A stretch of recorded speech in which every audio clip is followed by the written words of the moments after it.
Listen up, you punk! You better watch your step! Watch! You better watch your step! Yo, you better watch your step! You better watch! You better watch your step! Yo, you better watch your step! You better listen up, punk! Welcome to Tower Tunes episode 4. We are back and we have special guest here, Brianna, with us today to talk about queer pop. Yes. So, let's dive right into it. And before we do that, a quick overview. First of all, Brianna, we're going to introduce her, or she's going to introduce herself. Then we've got our Song of the Week segment. All of us have a Song of the Week that we'd like to explain. Then we're going to hop right into a music news segment. There is some crazy stuff that's happened recently. It's crazy. And some cool albums coming out as well. So we're going to talk all about that. Then we have our queer pop segment, and we're going to wrap it up right after that. So, Yes. Vincent, what's next here? All right, so I want to get started. Brianna, she is our creative director. Would you like to introduce yourself a little bit and just tell us what your favorite album is right now? So I'm the creative director. You might have seen me on the Instagram Meet the Team post. And then going on to Vincent's question of my favorite album, I can't really say my favorite album of all time. I think I'm going to share that. But as of this year, it has been Revenge Seekers by Jane Remover. Yeah. Yeah. And speaking of Revenge Seekers, we will be getting back to that kind of soon. Anyway, on to the Song of the Week. Simon, do you want to get us started with what your Song of the Week was? Sure. So my Song of the Week was this song called Ostrich by Beacon. And this was a bit of a strange pick for me because usually I pick stuff nowadays that is not electronically produced. It's just, More live analog instruments. instrument, live instruments. Ostrich is from a band called Beacon, that is an electronic band, but Ostrich itself is a song with live instruments for the most part, that spans interesting. like 6 to 7 minutes compared to their usual 3 to 4 minute songs. So it's definitely an ostrich in that it really stands out from the rest of the album that it's on. And it's like absolutely incredible. Like I feel like I'm levitating for the last 4.5 minutes or so, which is amazing. Can't recommend it enough. Yeah. Vincent, how about you? My Song of the Week was Bloodsport by Maruja. This album is from an album that just dropped, which I'll mention probably very soon as well. But oh my God, it's just this album is like incredible, and this is the opener to it, bro. It's just like I don't even really know how to explain it. Like you just have to listen to it. It's like very like manic, and it's just like it's like oh my God, it's perfect. Anyway, but I digress. Brianna, would you like to give us your song? Yeah, so my Song of the Week was Bound to You by Frost Children because Frost Children just dropped their recent album, Sister. It has been kind of anticipated for a while. They did drop Control, and I forgot the other song they also dropped with a couple months before. But yeah, I was actually really pleased by this album. I can't really say which was my favorite because literally all the songs on there were my favorite. But I don't know, Bound to You, it was just like, it's like so sweet, but then like, oh my God, it's just like, yeah, like get up, we gotta go. Yeah. Yeah, I definitely I actually listened to that album recently, and it surprised me by like how much I enjoyed it. But we will get into that later. Simon, do you want to get us started with the music news? Oh boy. I don't know if y'all have heard, but we are currently seeing a situation unfolding surrounding the TikTok musician and producer David. Stylized D4VD. Yeah.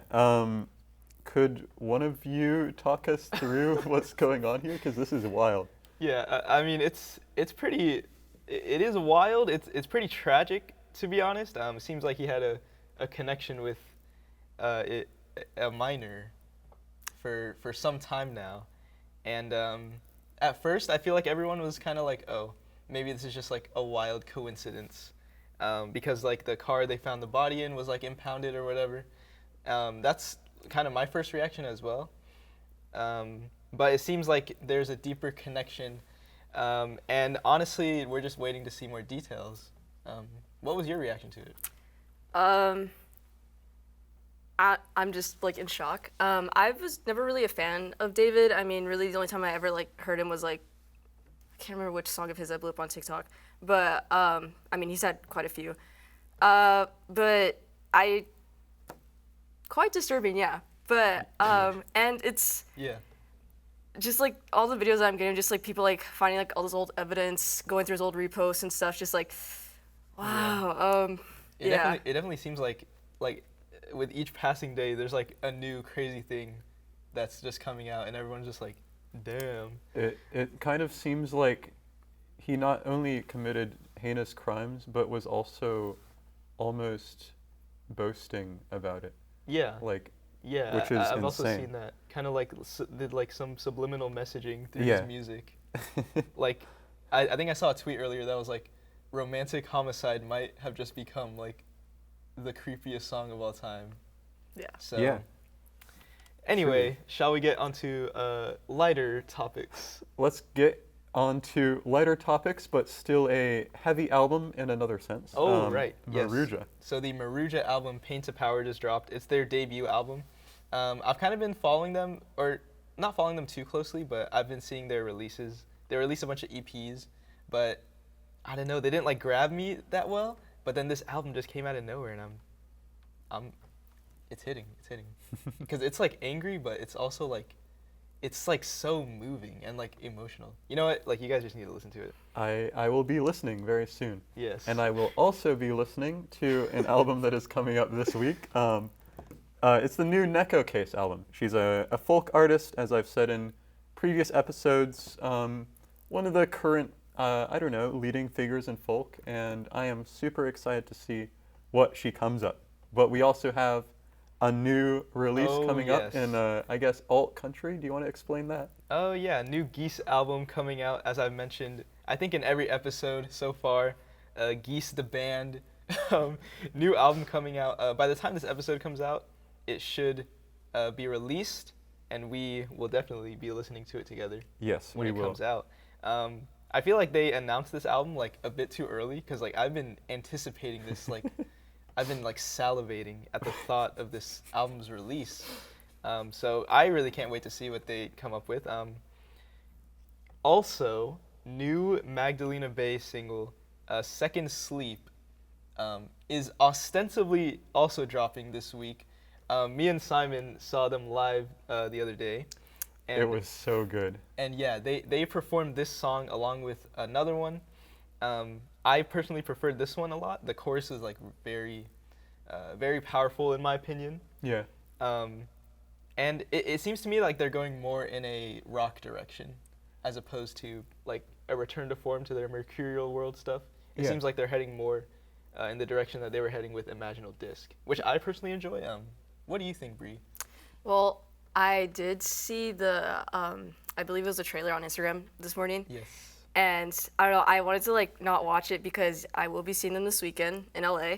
That's And yeah, so I'm also excited to hear that live as well and see, because I'm a huge fan of all their like old work, mainly because like I just love mainly the synths that they use in like a lot of their songs. But yeah, I mean, I'm excited for this release as well. Yeah, and I'm telling you, you should be excited, because when we saw it, it was insane. Like I don't think it's hyperbolic to say that was probably one of the best concerts I've ever been to. The set design was crazy. Yeah. Oh my god, like this duo is really like knocking it out of the park. They are truly talented. Yes, and on this topic of pop music, let's get into queer pop. So pop is like, I wouldn't say it's like a well-defined genre. I wouldn't even really say it's like a genre per se. It's more like an umbrella term for a lot of, just like popular music. But there seems to be a subgenre that's is becoming more prolific, called, or at least we've coined it, queer pop. which is very like I guess ADHD type music. So an album I want to start off with that's from this I guess culture is Wall Socket by Underscores, which Bree, I think you're you're very familiar with. Yeah. Would you like to give us your thoughts on that? Yeah, I remember I first discovered this album back in May, and I remember I first discovered Underscores actually from OK Lou because of her release that she had back in February, Choke Enough, which is like also one of my favorite albums as well. But Underscores also featured on one of the songs on that album, and because of that, I decided to look more into Underscores, and I came across Wall Socket. It was definitely a sound that like I feel like I haven't exposed myself to before. The first listen, it was really interesting, but then like the second listen, I was just like, yeah, this is really good. Yeah. I know like for some it might be like, what is this? Because it is like a bunch of randomness, but I don't know. To me, I think it's like just perfect. But and on the topic of Underscores, she's actually going to be releasing some new stuff pretty soon. She has been doing a couple collabs as of recently. She actually just like dropped some collab yesterday with I forgot the artist's name.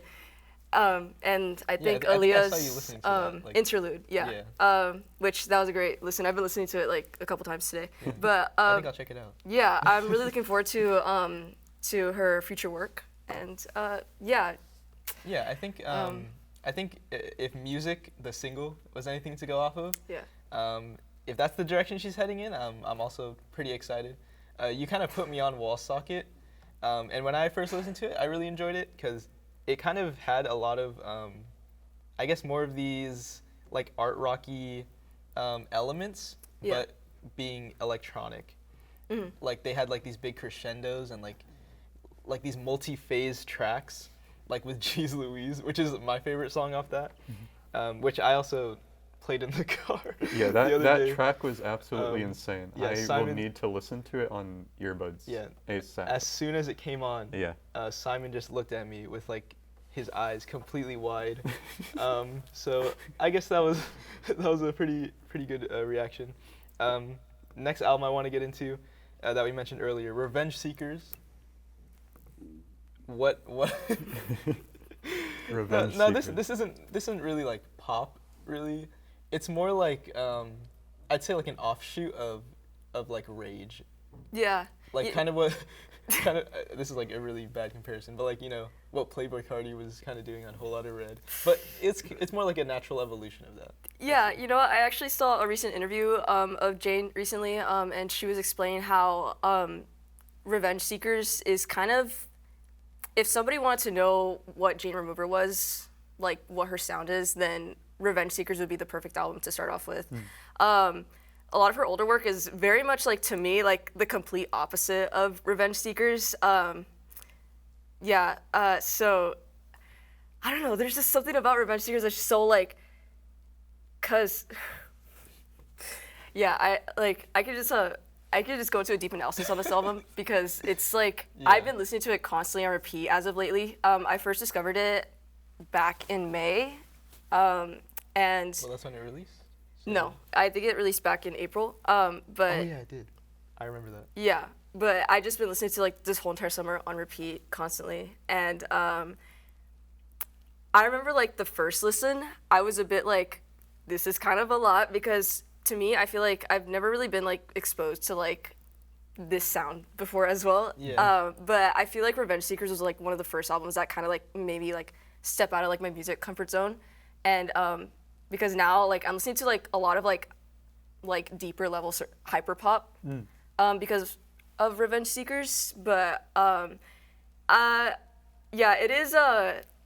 it is a pretty, I don't know if I could like recommend this to a normie because they may be like, what is this? Like, are you okay? That's It is very maximalist. It is very maximalist, yes. But me, I love maximalism, like like design, aesthetic, like whatever. So Yeah. that's why I love this album so much. Yeah. I'd say there's kind of this, I wouldn't say competing, but like differing approaches to albums within the overarching queer pop genre, because we've got Yeah. maximalist albums, like from Jane, and then we've also got very minimalist stuff from, for example, A.G. Cook and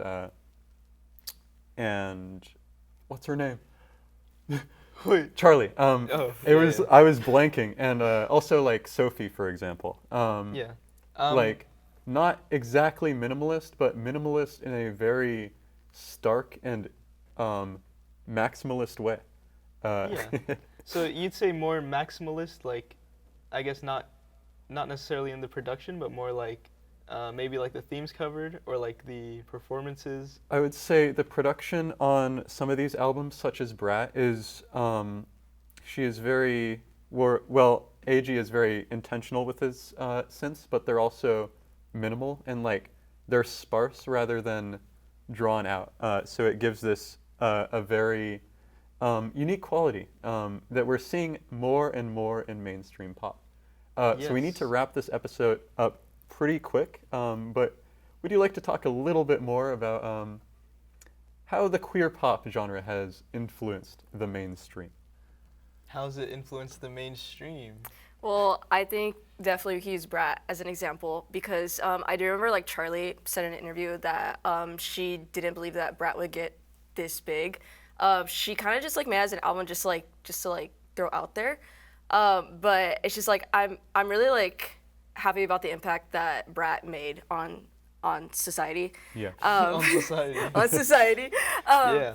Yeah, I like that. Cause like, I don't know. I mean, I think Charlie's always been big. I mean, people like know her sounds, but they just like never knew her face, and now people like know her face. Cause Yeah. like, Yeah. I mean, you think back to like her older work, like I Love It, and then what else? I mean, she also had.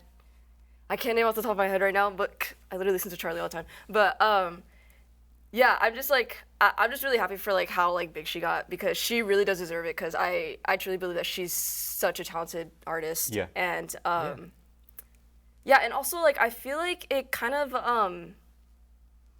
like made like the public eye become like more exposed to like this genre of music as well. So yeah, that's It's Awesome. been a truly exciting, like natural progression of the overarching Yeah. genre of pop Yeah, to see. And I'd I can't say, yeah. wait to see like where it goes next. Yeah, the genre is definitely becoming less milk toast. Yes. With that, do you want to close out the episode, Simon? Yeah. So to close it out, we in the future we want to still try to do this summer hip hop episode. It Our might special not guests are happen. being a little hard to work with, Yeah. but they will be on eventually to talk about that. And yeah, it's going to be a surprise what we have up next because honestly, we don't know at the moment. Yeah. So you've But got we'll that see, work we'll to see. look forward to. Yes. And until next time, Stay stay tuned. tuned.